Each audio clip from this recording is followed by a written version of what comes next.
Okay, we'll try this shit one more time. Well,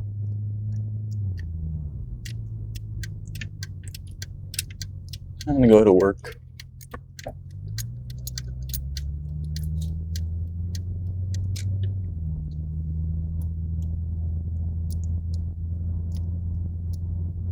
I say it's a little chilly outside. I say my car is doing fine because mine's been in the garage all day, but I think it's in, at least for us, for me, I should say, for me, it feels pretty chilly or cold, whichever one you like. Some people don't seem to get bothered by it with like how cold it like the weather here because it's like in the high 40s right now. I think it's like yeah, somewhere in the high 40s. I don't know what, but for me it's cold. But that's that's Arizona weather for you. I don't know.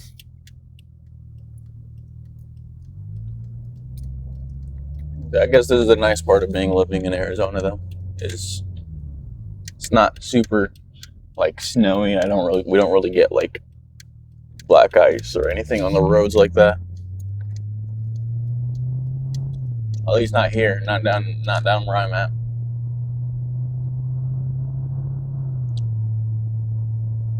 But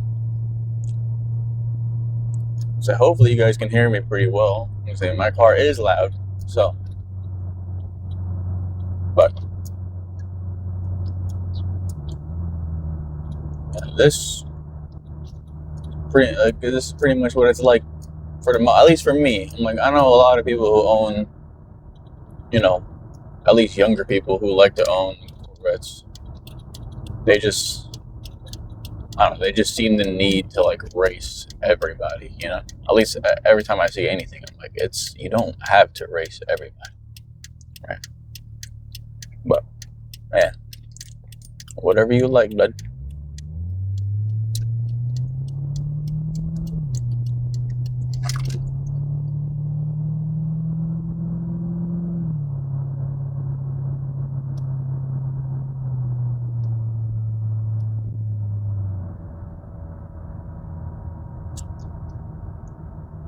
For for owning a Corvette in at least in the West Coast, I say I'm in Arizona, so this is about as hot as it gets for the most part. Right now, it's fine.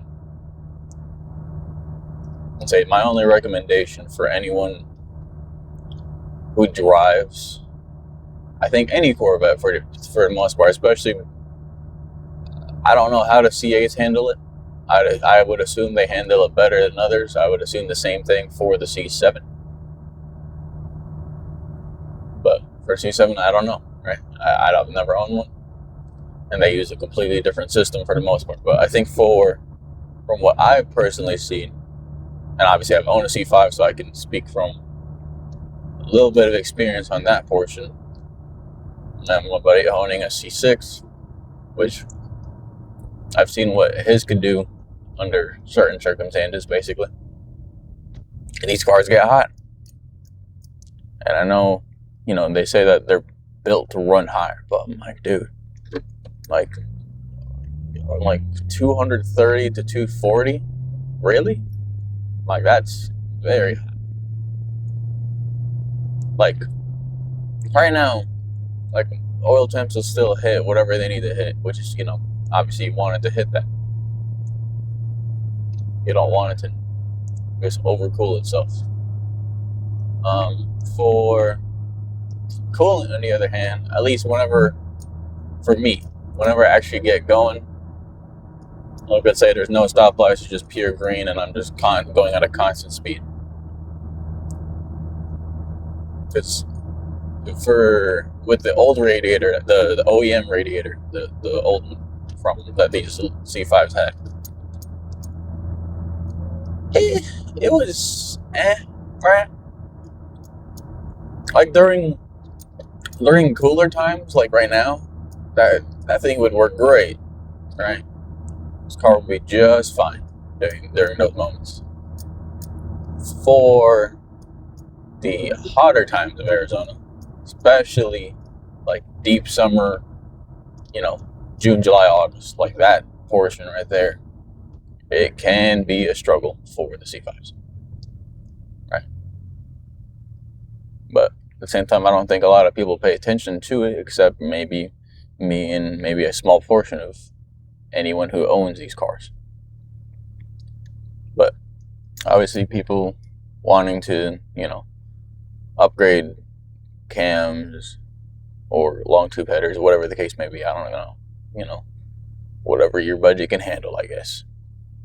For my only advice in general, I think would be, especially being a West Coast car, my only advice really is the first thing to target would be the entire cooling system.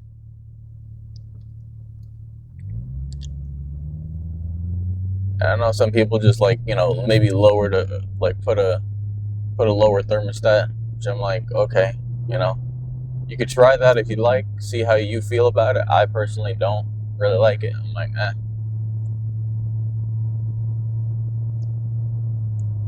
It's because I'm like, the stock thermostat for me is fine in any sort of time period. And during summer, winter, fall, whatever the case is, it's fine. And I don't want my car just not being able to heat up properly.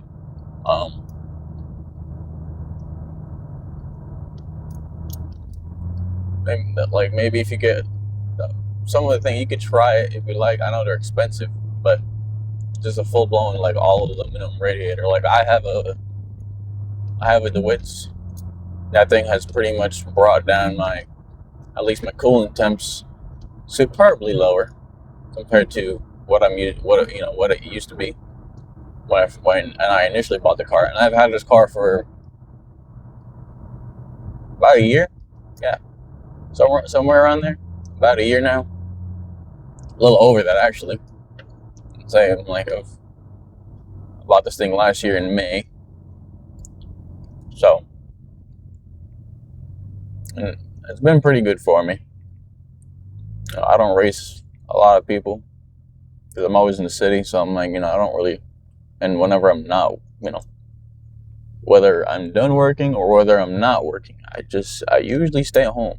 I like to keep to myself a lot. I like seeing cool cars here and there, sure, but I'm like, I don't know. Most of my friends are always they're tired as well, and we don't necessarily live that close to each other. So our best way we just communicate through, which I'm sure a lot of people can relate to it, would be through video games. That's how we communicate and whatnot. We don't necessarily play the same games all the time, but that's okay. But anyway, back to me owning a C5 in Arizona.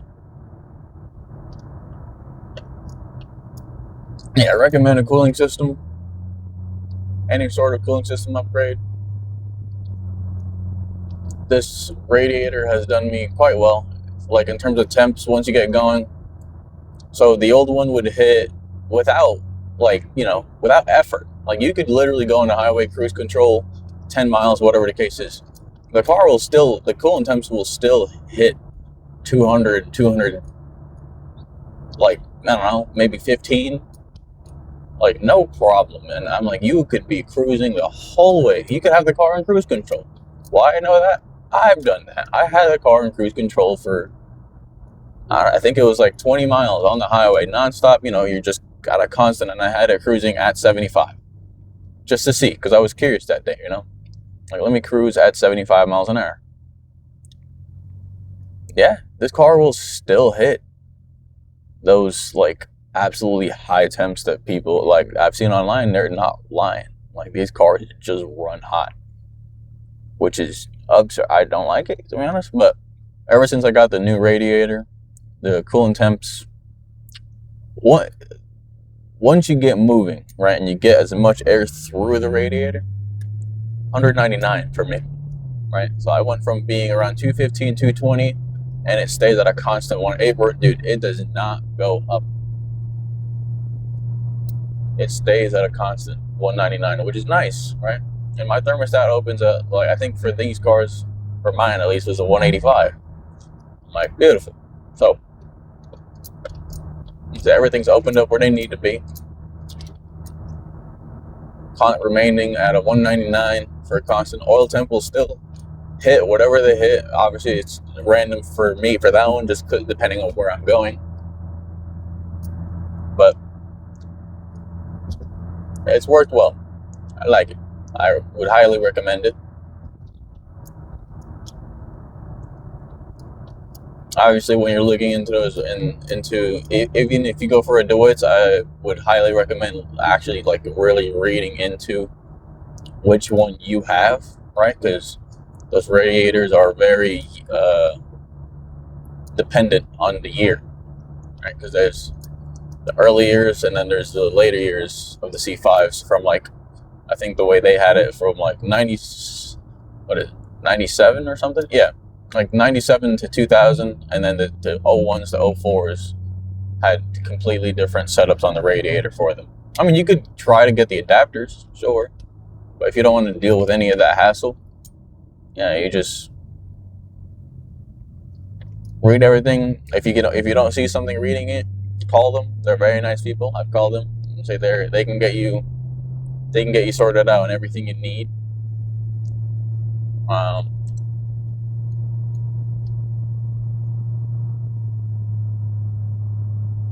But I don't know. This car has been good for me. So like, obviously, when I was buying it, it was always between this. At the time, right, I really wanted some other cars, but I'm like, there's nothing else within the price range that I really liked. And obviously, I just really liked the C5. I didn't really care about going fast. Like, as much as, like, there's definitely moments for sure, right? There's definitely moments even now, so whenever I'm driving that, you know, maybe what if I got a C6? What if I got a C7? Or what if I got just a different car, right? Like probably a faster car. But I don't go fast, right? I don't have a reason to go fast all the time.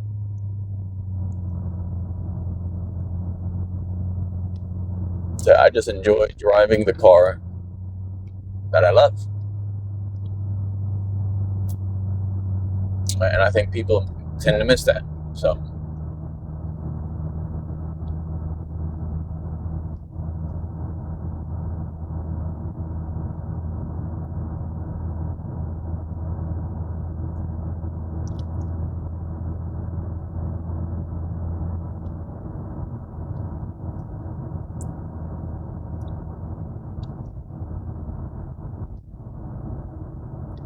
but let me see. I think my car is kind of trying to figure out what the temp is. I think that my temp gauge for my car is like fairly accurate, I would assume. But it says right now it's 49 degrees outside, and it's currently 7 in the morning. So, you know, this is, I would assume, for a little bit about as cold as it gets. I think normally in Arizona, it's normally the last week is normally the coldest we get, and even then, which then I think even for people who are used to the cold,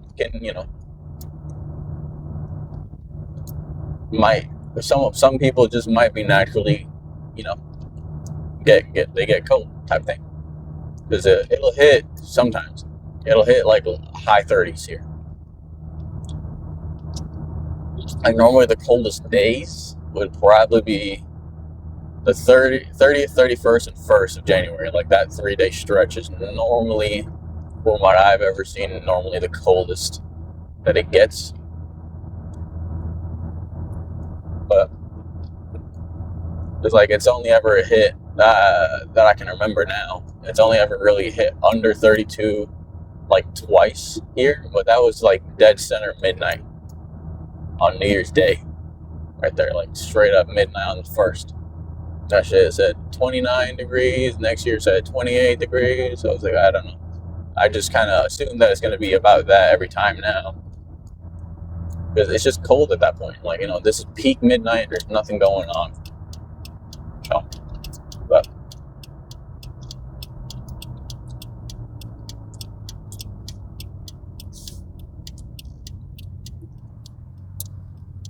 Let me see, my oil temp normally hits about like 190 by the time I get here, because I'm just driving to work. Yeah, right now I'm at 189. So it still gets up to its temps, which is great. I'm glad that even during winter, the car can still be able to go to wherever it needs to go. Now, obviously, once you're in stop and go, the coolant will not stay at 199. Okay, it will climb up because there's no air going through the radiator, and I think that would be the case for any car. So,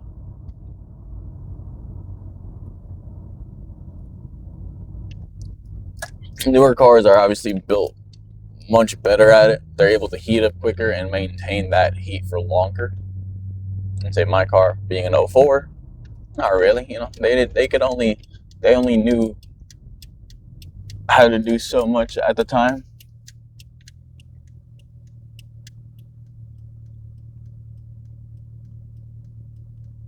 And they only knew how to do so much at the time, but hey, it is what it is. You're gonna have to, if you want this car, you're gonna have to be able to make some upgrades into the modern day.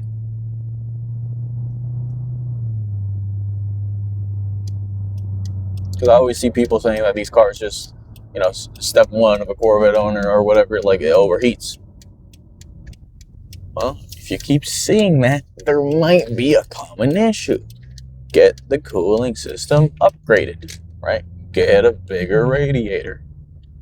If you want to lower the thermostat, have at it, okay?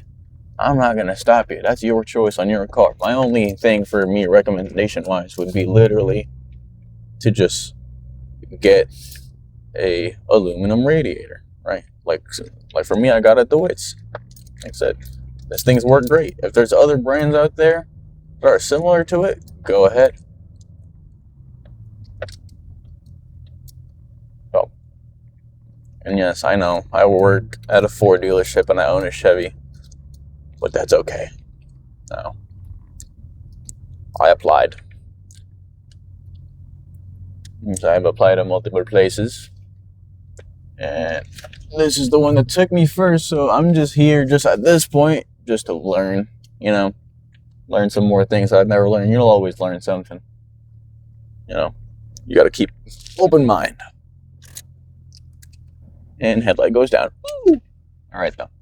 Well, I'm about to head to work. You all have a great rest of your day. I'm out.